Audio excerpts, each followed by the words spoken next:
لله رب العالمين والصلاة والسلام على رسوله الأمين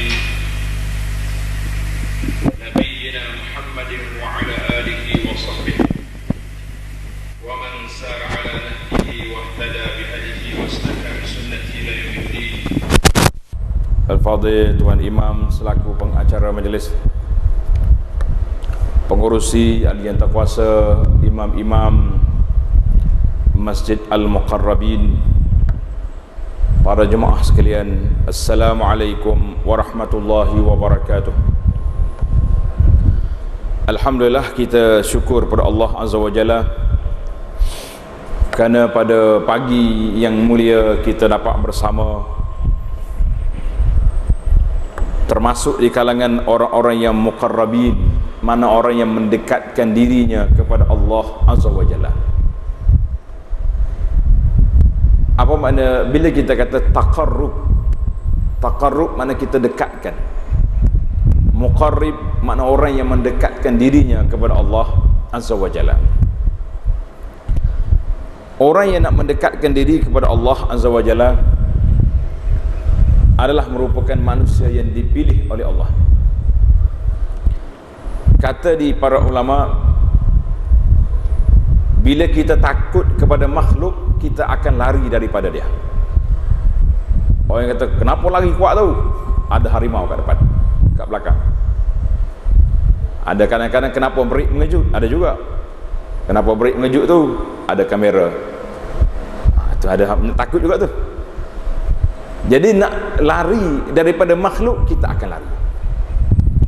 Tetapi bila kita takut kepada Allah, kita akan pergi berlari kepada Allah Azza wa Jalla. Maka manusia dalam kehidupan atas dunia ini, kita akan melalui macam-macam cara dan kehidupan.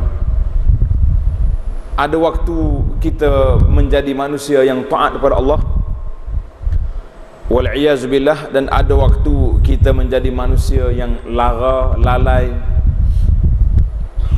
Dalam bahasa Al-Quran kata fi ghaflatin, dalam kelalaian daripada Allah Azza wa Jalla. Ada waktu manusia ini bila dia lalai, dia terjebak dengan dosa, mungkar dan maksiat. Maka para jemaah sekalian, Allah Subhanahu wa taala telah buka pintu, ya ibadiyallazina asrafu ala anfusihim la taqnatu min rahmatillah. Wahai hamba-hambaku yang telah melakukan perkara yang tak baik, asrafu ala anfusihim la taqnatu min rahmatillah, jangan sekali-kali kamu putus asa daripada rahmat Allah Azza wa Jalla. Orang yang Tuhan panggil, orang yang bersalah. Tapi Allah Ta'ala tak panggil, hei bahasa degil, oh hei manusia, tengah kata keras kepala tak. Dia panggil, ya ibadi, wahai hamba.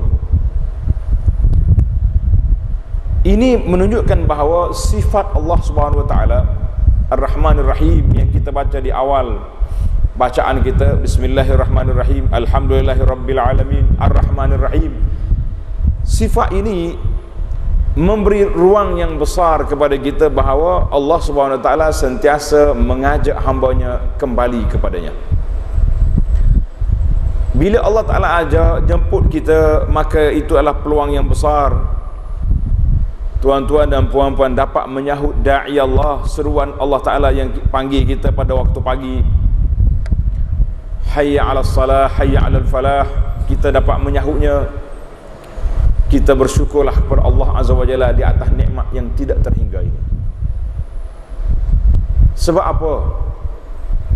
Sebab kita manusia ni berjalan. Kalau kita berhenti, orang lain bawa jalan kita. Itu dia punya kaedah. Waktu sekarang kita boleh berjalan sendiri. Waktu kita tak boleh berjalan, orang bawa kita. Sama ada sakit teruk dah ataupun sudah mati, manusia akan bawa kita untuk bertemu dengan Allah Azza wa Jalla. Kerana itulah saat pertemuan kita dengan Allah adalah saat yang dinanti-nantikan oleh semua. Kata di Para ulama mengatakan manusia ni dia mikir dua perkara ya. Saat kematian dia dan rezeki dia nak makan apa. Itu yang kita duduk fikir hari-hari ini. Gaji naik, barang naik contohnya, apa saja yang ada, fikir. Pagi-pagi kita dapat SMS, keluarga meninggal, ahli qaryah mati, kawan-kawan masuk hospital. Kita tahu satu perkara, tapi kita tidak bersedia untuk perkara tersebut adalah satu keajaiban. Mati dah tahu. Kan ada orang tak tahu mati. Kalau orang tak tahu mati termasuk dalam perkara ajaib dalam dunia ni. Mati tak taklah. Kita sudah tahu, tetapi yang menjadi masalah kepada kita para jemaah sekalian, bagaimana kita nak buat persiapan untuk menghadapi kematian. Masing-masing persiapkan diri, kerana yang pergi seorang perjalanannya sangat jauh. Semoga Allah Ta'ala selamatkan kita, insya-Allah. Muslimin dan muslimat para jemaah sekalian, dalam perbincangan ini saya bawa kepada tuan-tuan dan puan-puan satu siri mufsidatul qulub, perkara yang merosakkan hati. Dulu kita dah belajar perkara yang membaikkan hati, amalan-amalan hati. Sebab apa penting sangat kita bincang tentang amalan hati? Sebab amalan hatilah yang menjadi aras penanda orang tu baik ke tak baik. Oi, saya baik, saya solat tak pernah miss, baik kita kata alhamdulillah, awak baik. Tetapi waktu solat itu ikhlas ke tidak? Masih lagi terganggu ibadat kita dengan apa? Dengan perasaan riak dan sebagainya. Maka kita kata itu gangguan. Ataupun betul-betul manusia ini tidak melakukan ibadat, maka juga itu termasuk dalam tidak ada persiapan yang sepatutnya. Jadi hatilah yang menjadi tempat Allah SWT tilik hamba dia ni nak duduk di bawah kategori baik ke tak baik. Marilah sama-sama kita sentiasa murajaah, sentiasa koreksi, sentiasa kita buat muhasabah kira-kira kepada hati yang menjadi paksi kepada qabul al-amal ataupun tertolaknya amalan. Di antara perkara yang disebut oleh para ahli al-qulub, ulama-ulama yang bincang tentang hati, iaitulah satu penyakit nama dia al-ishq. Kita mungkin jarang dengar, kecuali orang yang mengaji kitab-kitab tasawuf yang mendalam. Ada satu perbahasan dia panggil al-ishq. Ishku ni maknanya cinta kasih yang melampau pada satu benda. Orang bahasa Melayu pun ada, dia panggil asyik. Asyik, nama orang pun ada asyik ni kan? Asyik ni kita cinta kepada satu perkara yang lebih daripada hak dia. Contoh yang paling mudah, sekejap lagi saya tunjuk. Tetapi asyik ini adalah satu penyakit yang ada dalam hati kita. Kadang-kadang kita tak sedar. Kita ni ibarat seperti orang yang pergi ke hospital buat pemeriksaan kesihatan. Biasa kan di masjid pun ada mari NGO kesihatan mari, persatuan buah pinggang mari, persatuan jantung mari, persatuan tu semua persatuan pergi kesihatan ni mari, kita pergi cek belakang. Betul tak? Masuk belakang. Kalau dia tak mari, kita pergi. Muka bayar dah takaful banyak, insurans banyak tak? Oh, cek. Macam pos pakum pula kita ni. Cek kereta setiap bulan, 5 bulan sekali, 6 bulan. Hati kita pun kita kena tengok bagaimana keadaan yang sebenarnya. Jadi dipanggil asyik, satu penyakit yang ada dalam jiwa, dalam hati manusia. Ada kalanya kita sedar, ada kalanya tak sedar. Kita cuba masuk dalam pos pakum hati pada pagi ini. Mudah-mudahan kalau ada yang tak kena, kita betulkan, insya-Allah. Sebab apa? Fa innal qalbas salim, hati yang sejahtera daripada penyakit-penyakit. Penyakit hati ni banyak tuan-tuan. Dulu saya dah sebut rasanya kitab yang saya syorkan supaya kita murajaah, iaitulah kitab Penawar Bagi Hati. Hak ni orang panggil yang paling simple sekali, yang paling mudah tapi bermanfaat untuk kita. Level kita ni bermanfaat dengan kitab seperti itu, mudah, ringkas. Hati yang sejahtera, yang baik, yang tidak ada penyakit, tidak ada perasaan betul-betul menyayangi, gembira, happy dia tu, kecuali fi mahabbatillah, kecuali di dalam cinta kasih dia kepada Allah Azza wa Jalla. Bila kita kasih, maka hati itu akan mendampingkan diri at-taqarrub ila Allah, dan dia menjadi orang-orang yang muqarrabin, orang yang dekat dengan Allah. Dan sudah pastinya bila kita sayang kepada Allah, cinta kepada Allah, kita akan al-i'rad, kita akan lari, berpaling, meninggalkan perkara-perkara yang disayangi apabila bertembung dengan cinta kita kepada Allah Azza wa Jalla. Macam mana kita nak tahu? Maka inilah yang menjadi mahabbah yang benar, yang terkandung dalam syahadatut tauhid yang kita ucap, la ilaha illallah, la ilaha illallah, ai bermakna la ma'budu bihaqqin illallah. Tidak ada ma'bud, Tuhan yang disembah dengan sebenarnya kecuali Allah Azza wa Jalla. Maka inilah yang diajar oleh Nabi Ibrahim alaihissalam, millata abikum Ibrahim. Ibrahim Abul Hunafa, digelar dengan nama bapa segala orang yang ikhlas di dalam ibadat kepada Allah Azza wa Jalla. Dan dia telah menjadi sunnah khatamil mursalin Muhammadin sallallahu alaihi wasallam. Jadi penyakit yang kita bincang ini, penyakit cinta melampau terhadap satu perkara, dia panggil asyik, yang akan membawa manusia akan jatuh terhumban ke lembah yang begitu dahsyat, begitu hina. Apa makna asyik? Ataupun dalam bahasa Arab kata al-ishku, iaitulah faratul hub, melampau sangat kita menyayangi satu benda. Satu benda bila kita menyayangi lebih daripada hak dia, maka itu dia panggil asyik. Kalau cinta biasa dia panggil hub, mahabbah. Mahabbah ni macam kita sekarang ni, semua ni dia panggil mahabbah, mencintai. Sebab apa? Sebab arahan Allah Azza wa Jalla, kita kena cinta kepada Allah, kita kena cinta Nabi sallallahu alaihi wasallam, dan kena kita cinta sama-sama kita orang muslimin dan juga para muslimat. Kita kena berkasih sayang, mahabbah fillah, berkasih sayang kerana Allah Azza wa Jalla. Bila kita berkasih sayang kerana Allah, maka di saat itulah Allah akan sayang kepada kita. Contohnya, tuan-tuan dan puan-puan boleh ingat satu kisah yang sangat masyhur. Kisah seorang laki-laki berjalan daripada kampung dia dan nak pergi ke kampung seberang sana. Oleh kerana niat dia baik, ikhlas, semata-mata nak pergi ziarah ni kerana Allah Azza wa Jalla, maka Allah hantar mari seorang malaikat tunggu di tepi jalan. Malaikat ni rupa manusia, dia tunggu. Bila pakcik lalu sini, Assalamualaikum, ila aina turid, dia kata, tuan nak pergi ke mana? Dia kata, aku nak pergi ziarah sahabat aku di kampung sebelah. Kenapa nak ziarah dia? Adakah dia bagi bantuan kepada awak, dia buat baik kepadamu, dia bagi projek kepadamu sampai peringkat kena pergi ziarah dia? Dia kata, la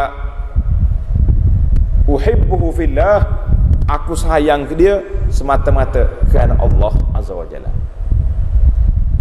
Tuan-tuan dan puan-puan, cuba kita senarai, buat checklist berapa orang sahabat-sahabat yang satu taman dengan kita, satu masjid dengan kita, ataupun yang terawal lagi satu family, satu kabilah, satu orang panggil keluarga dengan kita, yang benar-benar kita sayang dia kerana Allah Azza wa Jalla. Dengar dia sakit, kita tak boleh tidur. Dengar dia mati, kita terus pergi ke rumahnya, pergi ke kubur. Dengar dia susah, kita juga susah. Itu dia panggil orang yang kita sayang kerana Allah Azza wa Jalla. Maka oleh kerana jawapan dia mantap, malaikat kata, ada lagi tak sebab lain? Dia kata, tak, aku pergi ni kerana aku sayang dia, kerana Allah, dia seorang mukmin, dia orang yang baik. Kata malaikat, saya ni bukan manusia, saya ni sebenarnya malaikat yang Allah Ta'ala hantar mari supaya menyampaikan kepada Tuhan, ahabbakallah, Allah Ta'ala sayang kepada awak kerana kamu menyayangi saudara kamu, kerana Allah Azza wa Jalla. Sukar untuk kita nak merealisasikan cinta seperti ini di saat ini. Boleh jadi hubungan kita hari ini hubungan lebih kepada material, lebih daripada kebendaan. Kenapa sayang ke dia? Dia ada pangkat. Kenapa sayang dia? Dia banyak duit. Kenapa sayang dia? Mesti ada sesuatu. Tapi orang yang tak ada apa-apa ni, tak pernah bagi duit yang kita, tak pernah tolong kita, tapi dia satu qaryah yang kita, satu taman, satu masjid yang kita, adakah ada perasaan kita sayang ke dia sebagaimana kita menyayangi diri kita? Kalau itu yang ada dalam hati kita, maka kita menjadi orang yang disayangi oleh Allah Azza wa Jalla. Itu dia panggil hub. Tetapi satu lagi penyakit, dia panggil penyakit al-ishqu, itu sayang yang lebih daripada itu.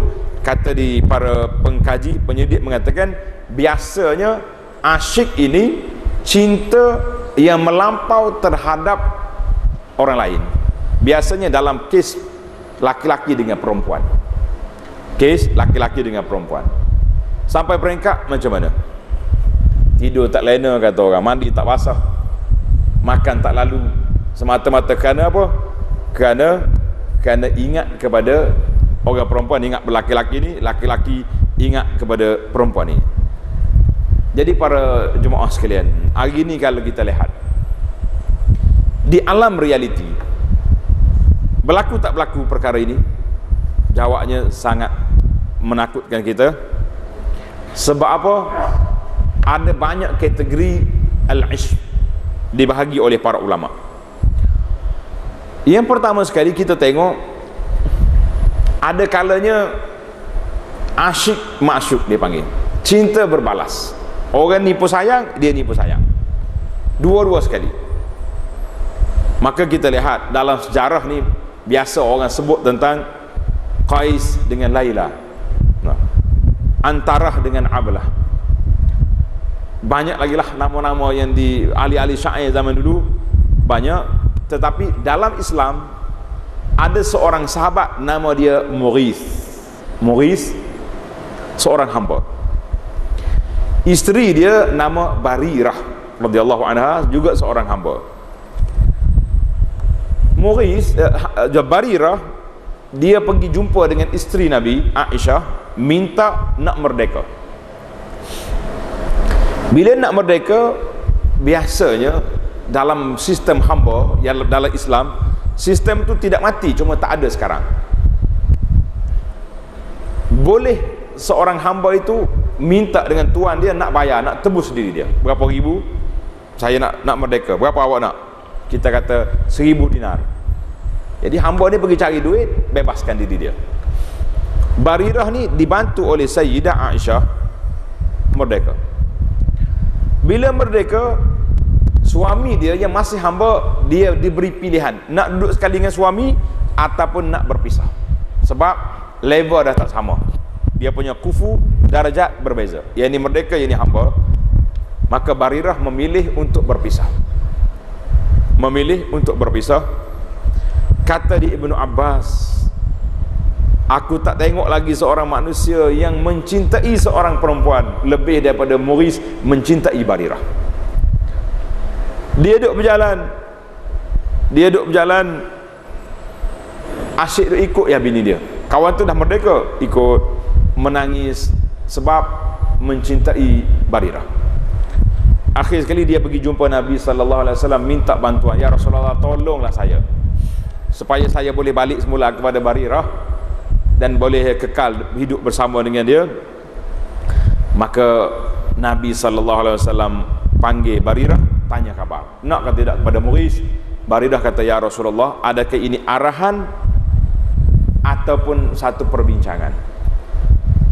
Kalau arahan daripada Nabi SAW, tidak ada siapa boleh bantah. Arahan, Nabi kata, la innama ana ashfa' Nabi kata bini bukan arahan, saya cuma tolong dia je, dia nyampaikan hasrat je. Maka Baridah kata la hajata li fi, saya tak berhajat lagi kepada dia. Kata di Nabi sallallahu alaihi wasallam di Abbas, ya Abbas ala ta'jabu min hubbi Mughis Barirah. Mu tak rasa pelik ke tidak bagaimana Mughis ni gila cinta kepada Barirah tu lebih daripada itu. Itu dia panggil al-hub, cinta di antara dua orang laki-laki yang asalnya mereka ini suami isteri, maka tidak menjadi masalah.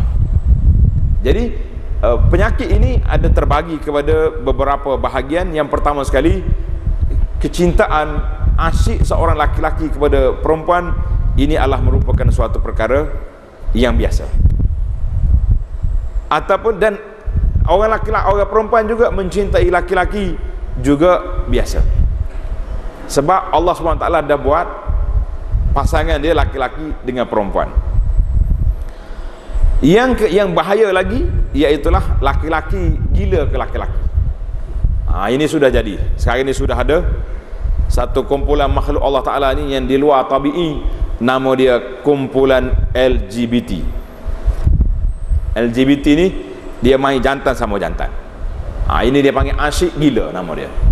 Kalau kita bawa zoo negara pun pening pokok dalam zoo. Dia kata hodok sini pun tak ada main jantan sama jantan. Dia ada juga manusia yang ada akal, ada otak, pemikiran, tak boleh berfikir. Ini dia panggil asyik yang cukup berbahaya. Dan yang keempat ada juga dia panggil ishqun nisa lin nisa, yang perempuan juga gila sama perempuan. Ni pokok lesbian ni apa nama? Yang duk main sama-sama betina ni, maka ini juga termasuk di kalangan manusia yang di luar daripada pemikiran ataupun di luar daripada fitrah. Jadi maka di situ terbagi kepada dua, laki-laki mencintai orang perempuan, suami isteri, maka itu dikira halal, harus, tetapi melampau sangat. Mencintai ini satu perkara yang di luar daripada insaf, daripada kebaikan. Sebab apa? Kita kena ingat, kita berkasih sayang dengan orang, bila mana habibaka haunamma, dalam kata-kata Sayyidina Ali, mencintailah orang itu biar berpada-pada. Ada orang yang kita cinta hari ini, boleh jadi tak lama dia jadi musuh. Kita benci kepada orang juga biar berpada-pada. Ada orang yang kita benci hari ini, boleh jadi lepas pada tu jadi orang yang kita sayangi.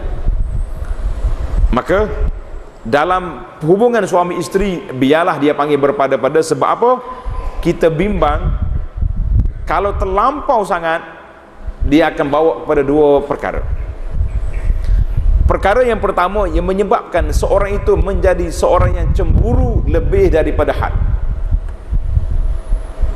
Samalah, suami cemburu pada isteri, isteri juga cemburu pada suami.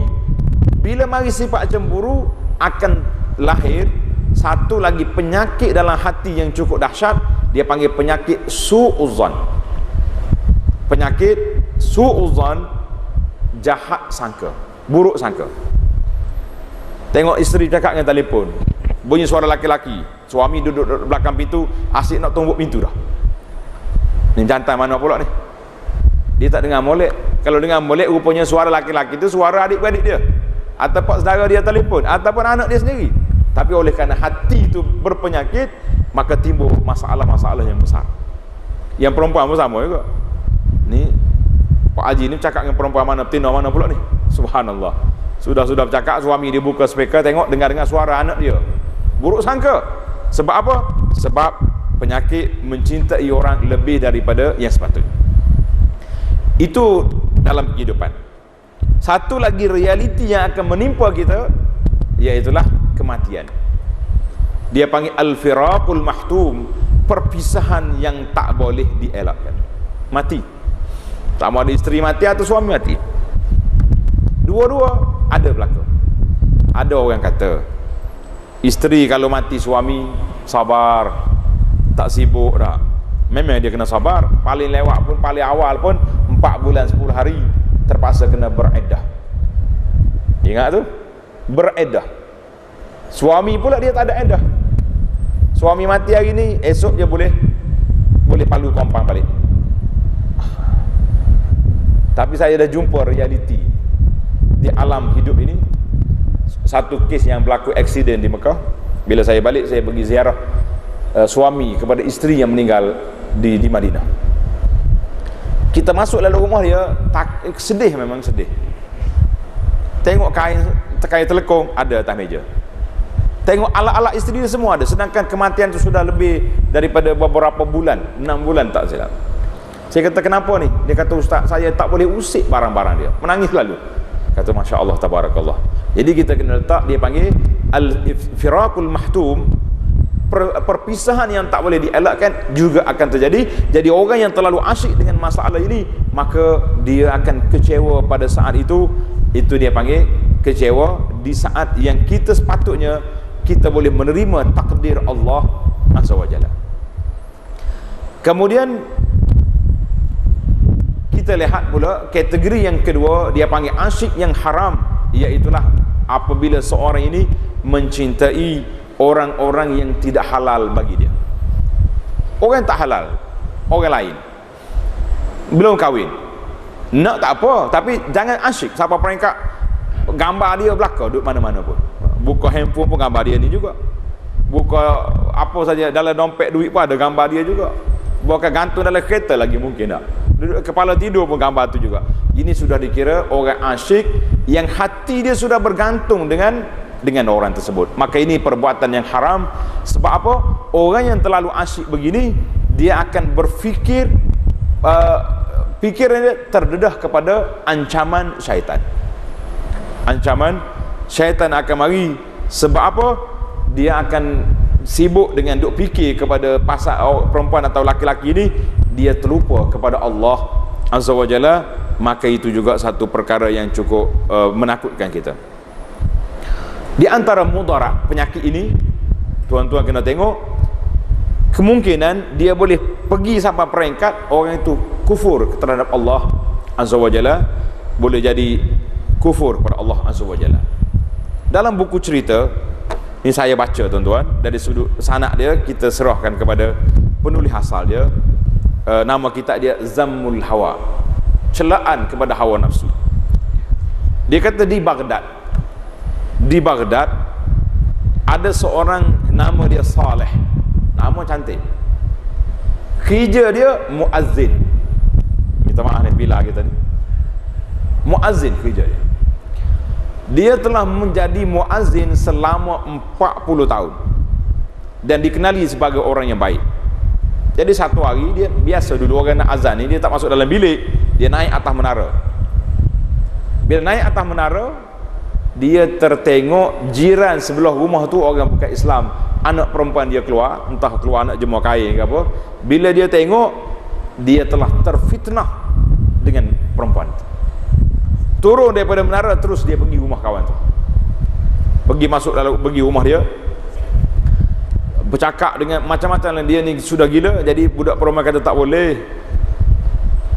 boleh kamu duduk dengan aku, dan tak boleh kita buat perhubungan kita dua, kecuali awak kena buat beberapa perkara dulu. Pertama sekali, tinggalkan agamamu. Lepas tu dia bawa hidangan-hidangan, makan khinzir, dan dia bagi minum arak. Ini yang paling penyakit. Nak arak tu nampak simple. Pasal itulah kata orang, bila mari di antara membunuh orang dengan minum arak, mana lebih berat? Kadang-kadang minum arak lebih berat. Sebab kalau bunuh orang seorang tu ya. Tapi kalau dia minum arak, berapa orang lagi? Bila dia mabuk, berapa orang lagi dia akan buat? Macam-macam. Jadi bila dia sudah minum arak, dia mabuk, kata di budak perempuan ni, kamu naik atas tingkat atas, tunggu ayah aku balik. Bila ayah aku balik, dia akan kahwinkan kita dua untuk kahwin. Jadi muazzin ni naik atas tengah mabuk, jatuh, mati. Wal-iyazubillah. Itu dalam kitab Zammul Hawa. Pasal itulah kata orang, terlalu asyik kepada satu perkara ni boleh bawa kepada kekufuran. Wal-iyazubillah. Mungkin tuan-tuan juga baca dalam internet, dalam berita-berita yang kita ada ini, sudah ada anak-anak orang Islam yang lari daripada keluarga, lari daripada rumah kerana ikut laki-laki yang bukan Islam. Sudah ada. Ini sampai peringkat bawa kepada kafir. Yang kedua, dia orang ni pergi kepada bahaya juga, dia akan mengenepikan segala adab, segala peraturan, segala perkara-perkara yang menjadi tata susila.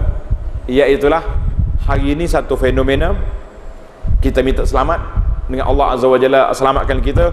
Ada laki-laki yang mencintai isteri orang. Kalau perempuan cinta suami orang, itu lain sikit. Tapi tak boleh sebut juga dah.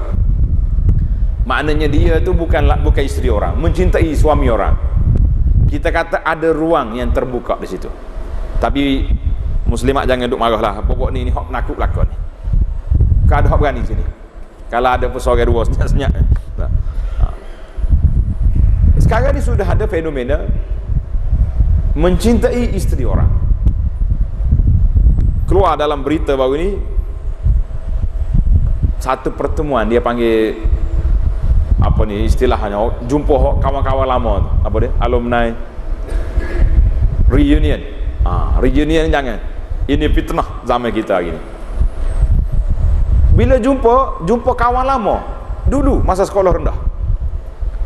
Jadi akhir sekali terpaksa dia bercerai dengan isteri dia dan ambil yang ini. Ini semua hasil daripada apa? Daripada asyik yang telah yang merusakkan hati manusia. Iaitulah syaitan masuk dua kali. Satu, dia suruh cinta kepada orang perempuan yang haram. Yang kedua, isteri orang lagi besar dia punya kedudukan.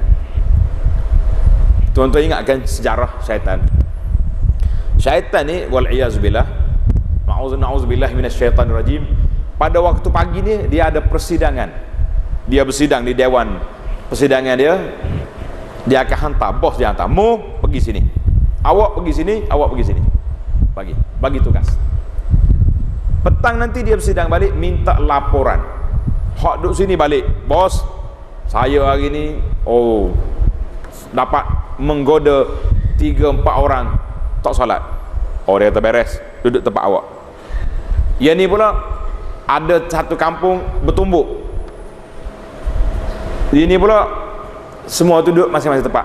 Bila syaitan ni mari, dia kata, bos, saya hari ni berjaya memisahkan di antara suami dengan isteri telah bercerai. Ketika itu bos kata, awak duduk tepi aku. Dia sudah tepi dia. Sebab apa?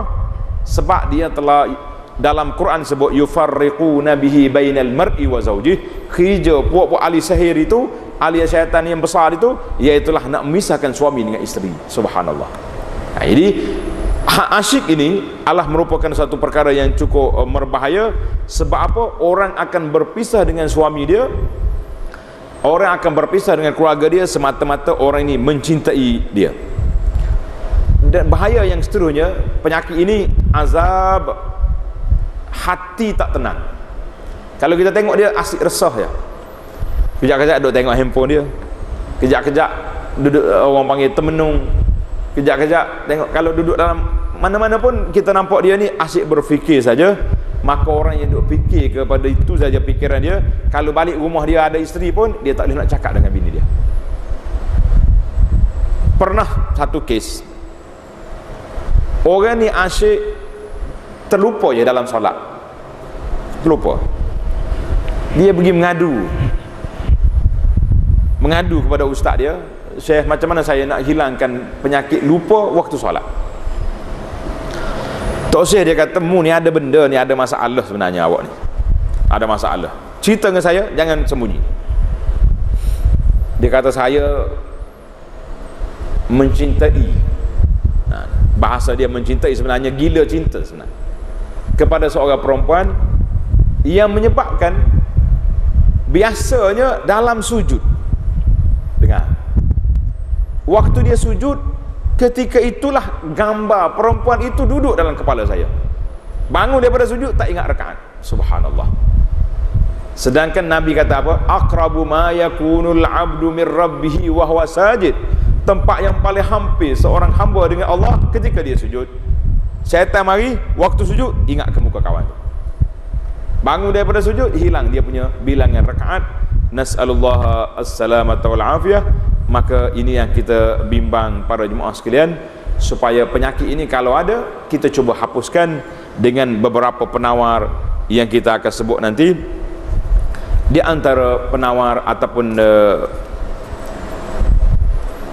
supaya kita boleh menyelamatkan diri kita daripada penyakit yang berbahaya ini, iaitulah sebelum daripada kita pergi menawar, kita cuba tengok sebab. Boleh jadi sebab-sebab ini boleh membantu kita untuk mengesan daripada awal. Sebab yang pertama, i'radul qalbi an mahabbatillah. Bila hati itu tidak cinta kepada Allah Azza wa Jalla, maka dia akan pergi cinta kepada makhluk. Hari ini tuan-tuan boleh tengok, ada seorang pendakwah buat kajian kepada ibadat orang-orang zaman dulu, orang-orang soleh zaman dulu, zaman sekarang pun. Dia kata, aku duk perhati tengok orang soleh ni, Masya Allah, Tabarakallah, mereka boleh solat malam berpuluh rakaat. Ada riwayat kata 100 rakaat pun ada. Yang melampau sangat kata 1000 rakaat. Kita kata melampau tu 1000 rakaat nak bagi dengan daripada lepas isya sampai subuh, takkanlah satu rakaat tak sampai setengah minit. Nah, itu bukan orang solat, itu pagu ayam nama dia. Mereka boleh baca Quran, berdiri malam baca Quran sampai berpuluh juzuk. Ada riwayat kata sampai khatam. Macam mana keadaan hati dia? Dia kata, waktu aku duduk mikir tu, Allah Ta'ala hantar mari zaman kita ni satu mazhab baru, nama dia mazhab wasafi ni, mazhab handphone kita ya. Bila mari alat gadget ni tuan-tuan, kita sendiri untuk muhasabah, kadang-kadang kita duduk dengan alat tu sampai panas telefon, mampu bateri baru berhenti, habis bateri baru berhenti. Berapa jam duduk? Orang panggil makan pun tak dengar. Kadang-kadang isteri bawa makanan mari tak depan dia, makanlah sana, panggil ke dapur 3 kali tak mari-mari. Sebab asyiknya dia dengan maksud dia, handphone dia tu duk berbalah-balah mesej dengan kawan-kawan, ataupun duk baca cerita yang entah mari daripada mana. Subhanallah. Sekali dia masuk, sukar nak keluar. Dia kata, bila aku tengok je alat ini menyebabkan manusia asyik dengan dia, maka aku fahamlah orang-orang soleh boleh duduk dengan Quran, boleh duduk dengan salat. Apabila hati mencintainya, maka dia akan cinta kepadanya. Subhanallah. Bila hati itu sayang kepada Allah, maka dia suka dengar kalamur Rabb. Bila hati kita sayang kepada Allah, maka dia nak bercakap dengan Tuhan. Para jemaah sekalian, kita nak dengar kalam Allah bila kita baca Quran. Quran tu kan kalamullah. Bila kita boleh bercakap dengan Allah, dia akan dia kata, ya Allah. Bukan begitu cara. Kita salat Allahu Akbar, bila kita baca Al-Fatihah, Alhamdulillahirabbil alamin, Allah jawab, hamidani abdi. Subhanallah. Itu dua perkara. Jadi bila kita tidak, hati sakit ini, hati ini menyebabkan dia jauh daripada Allah, maka dia akan mencintai makhluk. Yang kedua, satu lagi penyakit, dia panggil al-jaw' al-atifi. Perasaan dia tak kenyang, lapar. Biasa orang ni ada masalah psikologi, mungkin daripada budak lagi dia tidak dapat kasih sayang, ataupun sudah tua belum dapat kasih sayang. Suami tak begitu menyayangi, sayang juga waktu duduk dekat-dekat tu, dekat-dekat nak tidur sayang lah. Tengah-tengah hari ni buat tak peduli ya. Isteri pun lagu tu juga kan. Ini masalah. Jadi bila perasaan ini, Allah, ada setengah orang dia kata, maaflah ustaz, tua dah saya ni, tua. Dia tidur dengan cucu dia tiap malam, suami tidur seorang. Suami mari mengadu, dia kata, ustaz, kita ni lagi tua lagi nak suruh orang tanya khabar, ni lagi tua lagi buat tak kenal, ni macam mana pula? Subhanallah. Saya kata, tua dah ke pakcik ni. Dia kata kita ni pandai orang tua, bahasa mudah berkias. Dia kata orang zaman kita muda-muda dulu ibarat seperti orang main bola nak rebut piala. Habis waktu tua ni dia kata permainan persahabatan je. Dia punya ayat dia kemas. Saya kata hebat orang tua ni. Saya pinjam lah. Mainan persahabatan boleh bercakap-cakap, akhirnya lena begitu pun tak apa dah lah. Sambil-sambil pegang tasbih subhanallah subhanallah lena. Banyak kita kena ingat, bila dia perasaan dia lapar ataupun tidak kenyang, maka ketika itu dia akan mencari orang lain. Sebab tu hari ni saya beritahu kepada sahabat-sahabat berhati-hati. Bila ada mana-mana orang perempuan SMS ke, dia call kita, ustaz, saya ada masalah. Saya kata, masalah dengan siapa? Dengan suami. Sila hubungi pejabat agama, unit counselling. Ini perangkat syaitan. Berapa ramai dah mula-mula tanya, mengadu mana masalah pada ustaz.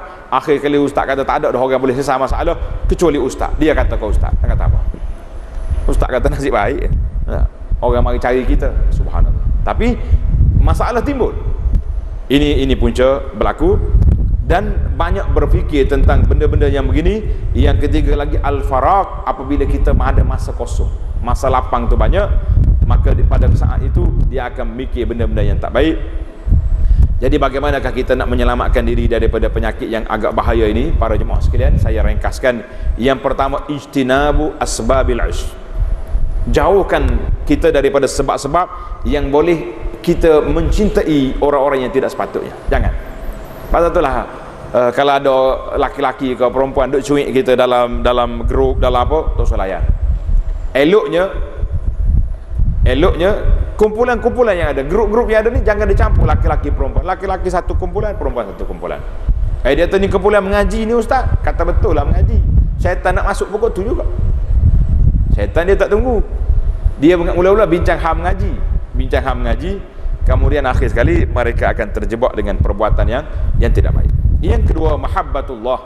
Kita cuba letakkan kecintaan kita kepada Allah Azza wa Jalla. Letak kecintaan yang baik kepada Allah Azza wa Jalla, maka terhakislah cinta yang tak baik. Yang ketiga, tahlilul alaqat. Ini agak sukar, tapi itulah penyelesaian. Cuba halalkan hubungan. Orang ni gila sangat pada orang ni, selesaikan masalah. Kalau betul-betul awak dah berminat dengan saya, kahwin. Tak tanggungjawab, tak nak kahwin. Saya nak bantu awak je. Kahwin, saya dah ada isteri. Yang ada isteri tak apalah, yang ada suami tu jadi masalah.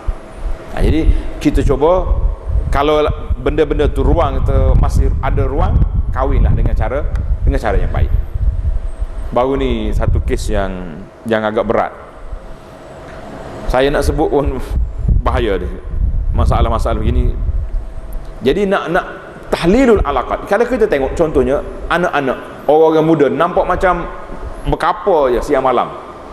Dah, sekejap-kejap mau keluar dengan siapa anak kita balik? Keluar dengan kawan. Mak, siapa kawan? Laki. Ataupun kawan dia perempuan. Asyik duk kawan-kawan je. Eloklah tuan-tuan dan puan-puan selesai halalkan hubungan mereka. Dengan apa? Kahwin je lah. Tak usah dia cakap banyak. Oh, ustaz senang nak suruh kita kahwin anak. Budak ni nak bagi makan apa? Makan pasir dengan bini dia. Subhanallah, kalau awak boleh makan, takkan anak tak boleh makan. Allah Ta'ala sebut dalam Quran, wa ma min dabbatin fil ardi illa 'ala Allahi rizquha. Tidak ada binatang yang melata atas muka bumi ini, termasuklah manusia, kecuali Allah Ta'ala dah tentukan rezeki. Banyak ke sedikit. Jangan duk fikir nak makan pasir. Kita sendiri makan apa? Ini kadang-kadang anak dah ada kerja, cuma baru kerja. Yang jadi masalah pulaknya, sebelah perempuan pula buat masalah. Awak nak anak saya boleh? 15,000. Tu baru hantaran, baru apa dia? 15,000 serba satu pula. Akhir kali budak ni tak apalah apa cik, kalau payah-payah kat saya buat berjalan je lah. Nak kata apa? Kita merusakkan anak-anak sendiri. Ini masalah. Tahlil. Yang keempat, banyak tundukkan pandangan, jangan suka duk tengok orang. Maka itu di antara perkara yang boleh menyelesaikan masalah. Yang seterusnya, kita ingat kepada azab Allah Azza wa Jalla. Hati bila terikat dengan satu benda, dia suka nak masuk yang lain. Terikat dengan benda haram, yang nak masuk yang halal agak sukar. Maka para jemaah sekalian, cubalah, berusahalah kita walau bagaimana sekalipun, supaya kita cuba kikiskan perasaan-perasaan ini. Kalau ada sifat asyik ni dalam tubuh kita, merindui satu benda yang diharamkan oleh Allah, stop. Kadang-kadang teringat juga benda-benda yang tak baik yang dibuat zaman dulu, teringat juga. Karena itulah para sahabat, bila Allah Ta'ala larang minum arak, fajtanibu, mereka tuang arak di atas jalan, tempayan dipecahkan. Orang kata, kenapa pecah? Tempayan boleh isi air, basuh je. Dia kata, tengok bekas, ingat ke Tuhan. Hari ini berapa ramai orang yang boleh bersihkan handphone dia daripada gambar-gambar yang tak baik. Ini kadang-kadang kita orang masjid ni main juga malam-malam Jumaat duk post gambar. Entah gambar anak Arab mana dia ambil, dia tulis kat bawah tu, bang, malam Jumaat balik cepat. Saya kata Pak Cik ni cari pasal betul. Sambil-sambil duduk dengan kuliah tu hantar kawan-kawan. Kawan sebelah pun sengih suka. Nah, kita ingat bermain dengan gambar-gambar ini juga boleh membawakan seorang itu mencintai benda-benda yang tidak dihalalkan oleh Allah Azza wa Jalla. Yang pertama, yang kedua, mempermain-main gambar orang, mereka itu orang Islam, anak orang, isteri orang, cip kita main. Dialog yang kita buat pun dia tak pernah kata. Maka banyak sangat dosa-dosa. Ruang legar untuk berdosa di zaman kita ni banyak, dan ruang untuk kita kembali kepada Allah Ta'ala juga banyak. Tengok. Jadi kalau kita cinta orang lebih daripada had, mencintai orang benda apa saja lebih daripada had, maka itu dia panggil sudah peringkat asyik, yang menyebabkan itu termasuk dalam amradil qulub, penyakit hati yang mesti diubati. Mudah-mudahan sedikit muhasabah ini memberi makna kepada kita para jemaah sekalian, untuk kita berhati-hati, beringat. Marilah kita letakkan dalam hati kita ni kecintaan kita kepada Allah Azza wa Jalla, biar kita rindu sentiasa. Hari ini orang duk tulis macam-macam, rindu kepada Rasulullah sallallahu alaihi wasallam. Oh, bila tulis rindu kepada Nabi, apa nak buat? Buat majlis bergendang untuk Nabi mari. Subhanallah. Rindu ke Nabi, baca selawat Allahumma salli ala Muhammadin wa ala ali Muhammad sampai akhir. Rindu ke Nabi, ingat apa yang Nabi suruh kita buat. Nabi SAW baca Quran, berdiri malam sampai bengkak kaki. Kita tak payah bengkak kaki, tuan-tuan. Baca Quran dah cukup dah kita. Bangun tengah malam baca 1 juzuk, setengah juzuk, kan? Alhamdulillah. Nih, saya duduk tengok di antara perancangan yang perlu kita buat. Perancangan perlu kita buat, bagaimana nak khatam, nak dapat khatam Quran 1 juz 1 bulan sekali. Buat dah kan? Tak lagi, kena buat. Anda duk perhati, ramai di kalangan jemaah kita ni mari awal ke masjid. Mari awal masjid. Alhamdulillah, itu nikmat. Ada orang lain mari kedian, ada orang lain tak mari langsung. Lagi dahsyat. Tapi bila kita tak ada perancangan strategi, kita tak boleh khatam. Cuba andai kata kita ada solat 5 waktu, kan? Kita mari belum subuh tu agak awal sikit, kita baca mungkin 4 muka jadi 2 line. Quran ada 20 muka, ya ada, ataupun lebih. Dekat nak zuhur nanti mari pula baca 2 muka pula. Belum asar 2, belum maghrib. Jadi kalau kita baca begini, paling kurang kita dapat setengah juzuk 1 hari. Paling kurang minimal. Kalau tidak kita dapat full 1 juzuk 1 hari, sambil menunggu waktu iqamat. Di antara azan dengan iqamat itu, andaian saya lebih kurang dalam 2, kalau orang baca lambat, ataupun 4 muka kita dapat. Tuan-tuan dan puan-puan, ingat, ilmu perancangan ini dia panggil manajemen ibadat, perlu dibuat. Bagaimana nak dapat khatam Quran, bagaimana kita nak dapat zikir pagi petang subhanallah, alhamdulillah, Allahu akbar 500 kali 1 hari, dan bagaimana dalam risalah yang kita dah bagi ni, tuan-tuan ambil, baca, motivasi bagaimana nak mengekalkan solat berjamaah di masjid. Biar kita rindu kat duduk rumah tu, Allahu akbar, asyik tengok jam. Sampai orang rumah tanya, nak pergi mana kat tengok jam ni? Macam ada janji dengan orang, ada janji. Biarnya terkejut sekali. Ada janji? Ada. Kita ada dating setiap hari. Bila bunyi azan, tu janji kita. Kita mendengar laungan seruan Allah Azza wa Jalla, Allahu Akbar, hayya 'alas salat. Subhanallah. Biar kita kerinduan nak dengar suara azan. Hari ni jangan main, tuan-tuan. Sudah ada geng-geng liberal ni sudah bangkit, minta supaya azan ini tidak dilaungkan secara kuat. Sudah ada. Bahkan mereka mengatakan ini satu gangguan kepada hidup masyarakat sekitar. Kalau tanya orang bukan Islam pun tak marah. Yang ni marah pula. Itu dipanggil penyakit-penyakit fi qulubihim maradun. Bila penyakit ada dalam hati, mana penyakit ini lama-lama dia akan zahir, dia punya kesan penyakit itu. Kita ini penyakit gout, kesannya di mana? Ada di sendi-sendi tak boleh berjalan. Penyakit darah tinggi, kesan dia macam mana? Penyakit kencing manis, kita yang sihat dulu jadi kurus. Ada. Penyakit dalam hati akan keluar, lambat ataupun cepat, mesti akan keluar. Benci dengan azan, benci dengan kuliah-kuliah ilmu, benci dengan orang-orang yang duk ajar kita Quran, duk ajar hadis Nabi sallallahu alaihi wasallam. Ini semua fi qulubihim maradun, penyakit dalam hati yang perlu kita ubat. Tuan-tuan boleh ikuti pengajian kita ini dalam YouTube, nama dia aplikasi hati. Tengok dalam aplikasi hati, dia akan keluar nama saya. Tuan-tuan boleh ikuti daripada awal penyakit ubat hati, kemudian kita ikuti dengan penyakit-penyakit yang cukup berbahaya. Mudah-mudahan ada manfaatnya. Subhanakallahumma wa bihamdika asyhadu an la ilaha illa anta astaghfiruka wa atubu ilaih. Wa sallallahu ala nabiyyina Muhammadin wa ala alihi wa sahbihi ajma'in walhamdulillahi rabbil alamin.